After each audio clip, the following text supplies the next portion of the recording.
Hello traders, আমি সরার আব্দুল্লাহ। আমার সাথে ট্রেডিং এ আপনাদেরকে স্বাগতম। আজকে আমরা দেখব ডিমান্ড এবং সাপ্লাই নিয়ে। ট্রেডিং এ আমরা ক্রিপ্টোতে বা ফরেক্সে, যে কোনো কারেন্সি মার্কেটে এবং শেয়ার মার্কেটে আমরা মোস্ট অফ দ্য টাইম এই সাপ্লাই এবং ডিমান্ড নিয়ে খুব বেশি চিন্তা করতে হয়, এবং এটা খুবই ইম্পর্ট্যান্ট একটা জিনিস। কোথা থেকে সাপ্লাই অ্যাকচুয়ালি হবে, আবার কোথা থেকে ডিমান্ড মার্কেট ক্রিয়েট করবে। এই ডিমান্ড এবং সাপ্লাই, এই জিনিসটা কোথা থেকে হবে বা কোথা থেকে মার্কেট ডিমান্ড হবে, কোথা থেকে সাপ্লাই হবে, এটা যদি আমরা আইডেন্টিফিকেশন না করতে পারি, তাহলে আমাদের ট্রেডিং এ বা আপনি এন্ট্রি নিতে আপনি সমস্যা পড়ে যাবেন। আবার আপনি শুধু এন্ট্রি নিলে আপনার লস হওয়ার সম্ভাবনা থাকবে। সো ডিমান্ড এবং সাপ্লাই অবশ্যই আপনাকে জানতে হবে ভালোভাবে। ডিমান্ড এবং সাপ্লাই সাধারণত দুই ধরনের হয়ে থাকে। একটা হচ্ছে যে রেঞ্জ ডিমান্ড বা রেঞ্জ সাপ্লাই, আর একটা হচ্ছে যে পিভট ডিমান্ড বা পিভট সাপ্লাই, বা পিভট ক্রিয়েটেড ডিমান্ড বা pivot created supply. Pivot created demand এবং পিভট ক্রিয়েটেড সাপ্লাই। তো সো আপনাদেরকে অবশ্যই এই দুইটা জিনিস কিভাবে হয় এই জিনিসটা খেয়াল রাখতে হবে। সাধারণত দেখেন, price created a range and then rapidly move to upside, creating an area of demand. এখন দেখেন, এটাকে যদি আমরা দেখি, এটাকে যদি আমরা দেখি তাহলে কি হবে দেখেন। এখন এটা হচ্ছে যে, ধরেন এটা এটা হচ্ছে যে আফটেন, যদি আমরা আফটেন ধরি, তাহলে যে জাস্ট এই জিনিসটা এটা হতে পারে যে লো হাই, লো হাই, লো, দেন এই মানে হাই। এই যে হাই হওয়ার আগে যে এখানে যে ব্রেকটা হলো, এই যে এখানে যে ব্রেক হলো, ব্রেক হওয়ার আগে মার্কেট এখানে ঠিক এই জায়গাটা তো ঠিক সেম ভাবে হয়ে থাকে। এখন একবারে যে ঠিক মার্কেট এভাবে সেই হাই করে চলে যাচ্ছে একটা সিঙ্গেল, এখানেও দেখা গেছে যে সে লো করতেছে, মানে তারপর এভাবে হবে। তো সো এখানেও সে এভাবে মার্কেটটা এভাবে হচ্ছে। তো এখানে একটা এই জায়গাটা দেখেন একটা রেঞ্জ ক্রিয়েট হচ্ছে। দেন যখন সে রেঞ্জকে ব্রেক করবে, তখনই আমরা চিন্তা করব যে এই রেঞ্জটা থেকে আমরা কিভাবে ট্রেড নিতে পারি। যেমন আমরা এই রেঞ্জ যখন ব্রেক করছে, তখন আমরা এই রেঞ্জে আমরা কিভাবে ট্রেড করব, এটা নিয়ে আমরা চিন্তা করব। মানে এটা হচ্ছে যে আমাদের রেঞ্জ ডিমান্ড। ঠিক আছে, ঠিক এই জায়গাটা হচ্ছে যে এখন আমাদের এই পুরাটা হচ্ছে যে আমাদের রেঞ্জ ডিমান্ড। এখন যখন এটা ব্রেক করলো, ব্রেক করার পরে আমরা কোথা থেকে মার্কেটটা আমাদের ডিমান্ড আছে, ডিমান্ড হবে বা সাপ্লাই, মানে মার্কেট মুভ করবে, এই জিনিসটা আমাদেরকে বুঝতে হবে। আবার ঠিক সেম সাপ্লাইয়ের ব্যাপারেও সেম। এখন সাপ্লাইয়ের ব্যাপারেও আমরা সেম ভাবে চিন্তা করতে পারি যে মার্কেট এখানে আবার এমন হচ্ছে যে মার্কেটটা আবার এই যে রেঞ্জটা যে শুধু মানে কন্টিনিউয়াস মার্কেটে হবে তা না, মানে এরকমও হতে পারে। তার মানে হচ্ছে যে মার্কেট হচ্ছে যে ডাউন মুভমেন্ট, কিন্তু ডাউনের থেকে সে আবার আপে চলে যাচ্ছে, তো আমরা এই পরিস্থিতিতেও আমাদের কি হতে পারে, ডিমান্ড কি হচ্ছে যে এটা এই জায়গাটা থেকে যখন এটা, তার মানে হচ্ছে মার্কেট রিভার্স করছে।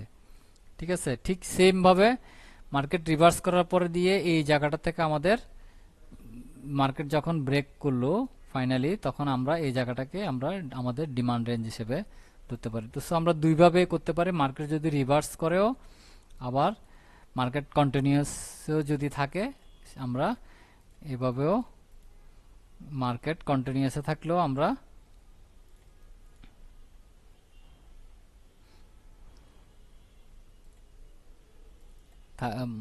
কন্টিনিউয়াসে থাকলেও করতে পারি। তাহলে এখন দেখেন আমার এখানে যদি আমি এটা ড্র করলাম, তাহলে এখানে কি হলো, এখানেও ধরেন আমি, তার মানে হচ্ছে যে আমার,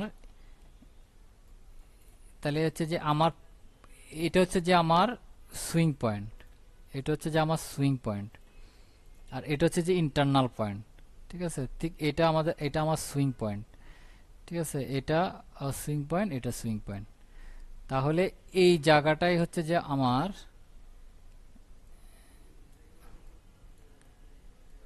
এই জায়গাটাই হচ্ছে, তাহলে আমার কি হচ্ছে যে এখানে এই জায়গাটা, এখানে পুরাটাই হচ্ছে যে আমার কি, তাহলে এই জায়গাটাই হচ্ছে যে আমার পুরাটাই এইখানের জন্য মার্কেটের এই সুইং পয়েন্ট, এইটার জন্য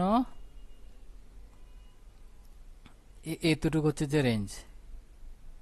ঠিক আছে, কিন্তু এখন যখন আবার এইখানে আসবে মার্কেট, যখন এটাকে ব্রেক করে ফেলছে, হ্যাঁ, তাহলে আমার মার্কেট এই জায়গাতে আবার নিচের দিকে নেমে আবার ব্রেক করছে আমার এখানে, তাহলে আমার এই জায়গাটা, এটা হলো ব্রেক পয়েন্ট। তার মানে এই জায়গাটা পুরোটা হলো আমার রেঞ্জ ডিমান্ড, রেঞ্জ সাপ্লাই। এটা হবে যে আমার রেঞ্জ সাপ্লাই। তো সো এইভাবে এখন যেহেতু আমার মার্কেট এখানে এসে এই জায়গাটাতে ব্রেক করছে, এই জায়গাটাতে ব্রেক করছে আমার, তাহলে এই আমার এই পুরো জায়গাটা হলো যে রেঞ্জ সাপ্লাই। হ্যাঁ, রেঞ্জ সাপ্লাই। এখানে হয়তোবা আমরা হয়তোবা দেখা গেছে যে এখানে একটা কোনো এই মানে আমাদের এই একটা থাকতে পারে যে মানে যে অর্ডার ব্লক থাকতে পারে, অর্ডার ব্লক থাকতে পারে, যেটাকে আমরা পিভট ক্রিয়েটেড বলবো, যে পিভট ক্রিয়েটেড একটা থাকতে পারে, যেখান থেকে মার্কেট আমার মানে কি করবে, যেমন এই জায়গাটা থেকে আমার মার্কেট আবার ব্যাক করবে। ঠিক এভাবে আমাদেরকে দেখতে হবে যে কোথায় অর্ডার ব্লক আছে, কোন পয়েন্ট থেকে। কিন্তু মার্কেট যে সবসময় অর্ডার ব্লককে, ধরেন আমার এখানে নিচে একটা অর্ডার ব্লক আছে, কিন্তু দেখা গেছে যে মার্কেটে অর্ডার ব্লক পর্যন্ত না আসেও আমার মার্কেট আবার ব্যাক করতে পারে। সো খেয়াল রাখতে হবে যে আমাদের কিভাবে, ঠিক সেম এটাও এখন পিভট পয়েন্টটা হচ্ছে যে ঠিক এই রেঞ্জের মতনই, বাট এখানে হচ্ছে যে মানে মার্কেটটা হচ্ছে যে এই এখানে এটা বোঝার জন্য আসলে এই রেঞ্জের ভিতরেই আমাদেরকে বুঝতে হবে। বাট এখানে আমরা যদি মনে করি যে মার্কেট এখানে আসছে এই buy to sell, sorry sell, sell to buy, ঠিক মানে বেশি এখানে এত করে না, কিন্তু এটা বড় টাইম ফ্রেম, যখন আমি ছোট টাইম ফ্রেমে যাবো এটা এখন, তখন কি হয়ে যাবে, এটা রেঞ্জের মতনই দেখাবে। তো এখানেও ঠিক সেম ভাবে আমাদের একটা অর্ডার ব্লক থাকতে পারে, যেখান থেকে আমাদের মার্কেট, আমরা চিন্তা করব যে এখান থেকে এই অর্ডার ব্লক থেকে আমার মার্কেট আবার উপরে আসবে, উপরে যাবে। তাহলে ঠিক সে এভাবে আমাদের ঠিক এটাও এরকম অর্ডার ব্লক থাকবে, যেখান থেকে সাপ্লাই হবে, এখানে ডিমান্ড অর্ডার ব্লক থাকবে। কিন্তু এই পিভট পয়েন্টটাকে আমরা কাজ করার জন্য, যেমন এখানে বলতেছে যে price aggressively move to down, মানে ডাউন হয়েছে, তারপর দিয়ে observing and crossing sell order generating ফল, মানে এই যে সেল অর্ডারটাকে জেনারেটিং ফেল করছে, ফল করার পর falls supply and then rapidly moving to upside create an area or demand. এই যে এখানে জাস্ট এটা যে এরকম হবে তা না, এটা হয়তো দেখা গেছে যে এরকম ভাবে আসবে, এখানে একটা সাপ্লাই অর্ডার হচ্ছে কিন্তু ধুম করে আবার চলে যাচ্ছে, এখানে আবার এইভাবে হয়ে যাচ্ছে। মার্কেট যে ঠিক এভাবে যাবে তা না। এখন এই জায়গাটাতে আমার হয়তোবা দেখা গেছে যে অর্ডার ব্লকটা এখানে থাকতেছে, এখানে থাকতেছে, হ্যাঁ, বাট এটা যখন এখানে থাকবে তাহলে আমাকে চিন্তা করতে হবে যে এটা আর একটু, যদি আমি যেহেতু আমি ড্র করছি এরকম ভাবে, তাহলে আমাকে এটা নিচে নামাইতে হবে।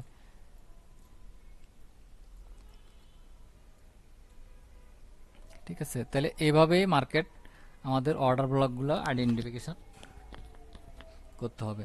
এখন রেঞ্জে এবং এবং ফিবোটে কিভাবে করব। সাধারণত আমরা যদি এভাবে যদি আমি একটা আপ ট্রেন্ডের রেঞ্জ ড্র করি, আমার এই জায়গাটা হবে যে রেঞ্জ, টোটালি একটা রেঞ্জ। তো এই রেঞ্জের ভিতরে অবশ্যই আমার এখানে একটা ইন্টারনাল ট্রেন্ড থাকবে। এই যে এই ইন্টারনাল ট্রেন্ড যখন মুভ করবে, ইন্টারনাল এটা ডাউন ট্রেন্ড, এখানে এই যে যখন ইন্টারনাল এটাকে ব্রেক করবে, তখন আমি চিন্তা করব যে এটা কি হবে। এটা এখন মানে সাধারণত আপ দিকে যাবে, একবারে যে এটা যাবেই তার না। এখন এই আমরা এটাকে করতে পারি যে কি এরকম যাবে আবার, তাহলে আমাকে এই ব্লকটাকে আমি তখন আবার এই পিভট পয়েন্ট বলতে পারবো। তখন এটা 15 মিনিট বা 10 মিনিট বা 1 ঘন্টাতে আমি এটাকে পিভট পয়েন্ট বলে এই জায়গাটাতে আমি একটা এন্ট্রি নিতে পারি। যদি মার্কেট, যেহেতু আমার এটা নতুন করে সে আমার মার্কেট ট্রানজ্যাকশন হচ্ছে, তো সো আবার এভাবে এখান থেকে আবার এই যে এখানে এখানে যাবে, এই যে এখানে যে ব্রেক করলো, ব্রেক করার পরে মার্কেট আবার এখানে আসবে। তো এখন এই জিনিসটাকে আমি একটু আর একটু শর্টে দেখালে সুবিধা হয়, তাহলে আমরা ইজিলি বুঝতে পারবো। তাহলে এইটা যদি যাই, তাহলে আমার এই জায়গাটায় আমার তখন পিভট সাপ্লাই পয়েন্ট এটা হয়ে যাবে।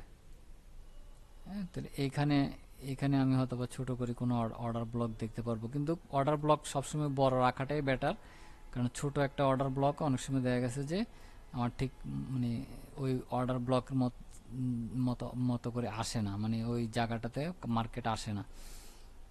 এখন আমি যদি লাইভ মার্কেটে যদি আপনাদেরকে দেখাই, যেমন আমি এই জায়গাটাতে দেখাচ্ছি, খুব বেশি দেওয়ার দরকার নাই। যেমন এখানে দেখেন মার্কেট আমার প্রাইস, আমি এটা 4 ঘন্টার একটা বিটকয়েনের ইয়েতে আসি।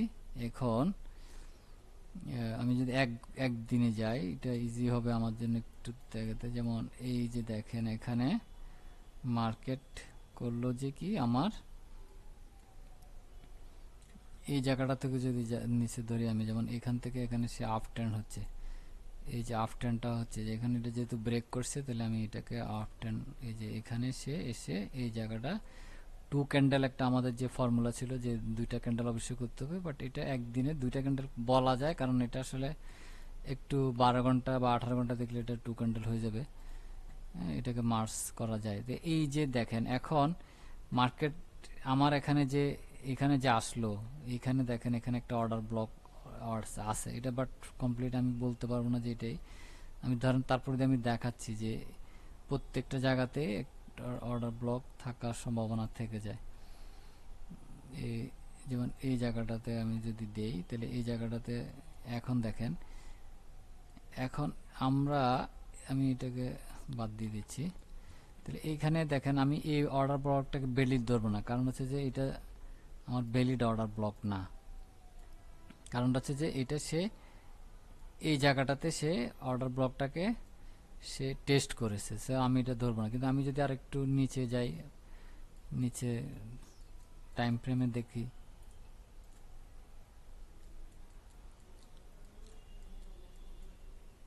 হ্যাঁ এই যে দেখেন এখন এই জায়গাটা হলো আমার অর্ডার ব্লক, কিন্তু মার্কেট অ্যাকচুয়ালি এখানে আসে নাই। দেখেন আমার এটা 4 ঘন্টার অর্ডার ব্লক, যদি আমি ধরতাম তাহলে মার্কেট এখানে আসতো না। তো সো আমাকে যদি ফুল অর্ডার রেঞ্জ যদি আমি ধরতাম, তাহলে কি হতো আমার এখানে। এখন এখন আমার এখানে যদি যেহেতু আমার এখানে ফেড নাই, ফেড ভার্সনটা থাকলে এখানে আপনার 12 ঘন্টা বা 18 ঘন্টা, 6 ঘন্টা, 8 ঘন্টা যদি পাইতাম, তাহলে হয়তো বা এখানে একটা থাকতে সম্ভাবনা থাকতো, এখানে আছে।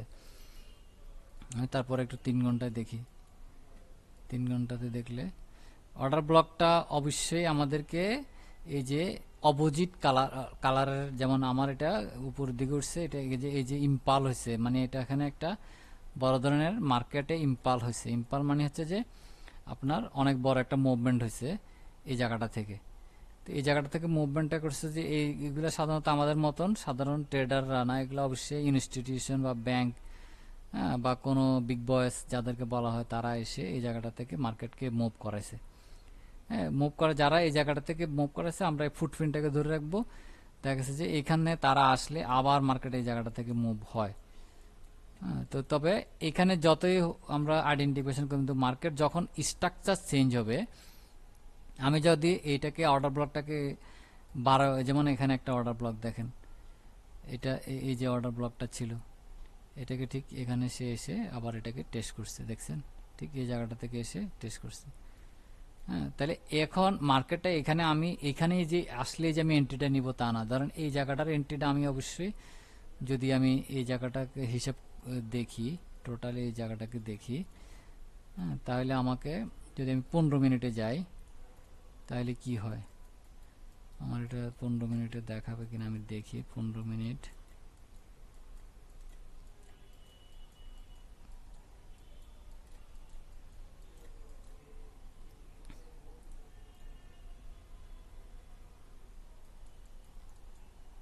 হ্যাঁ 15 মিনিট আমার এটা আসলে পেড না হতে এটা দেখাচ্ছে না। সো এটা হলে আমাদের বুঝতে পারতাম যে আসলে এই 15 মিনিটে এখানে কি হচ্ছে। তো আমরা বুঝতে পারতেছি যে এখানে আসলে এই অর্ডার ব্লক গুলাকে এই এই যে আমি অর্ডার ব্লকটা দিছি, যে এটা অবশ্য দেখেন, এটা অবশ্য 15 মিনিটে হচ্ছে যে এই জায়গাটা থেকে বাই টু সেল হয়েছে, বাই টু সেল হয়েছে। যেমন এটা 15 মিনিট আমি তো পাচ্ছি না, সো আমি 45 মিনিটে দেখি কি হয়েছে এখানে। বাই টু সেল 30 মিনিটে বাই টু সেল হয়েছে কিনা।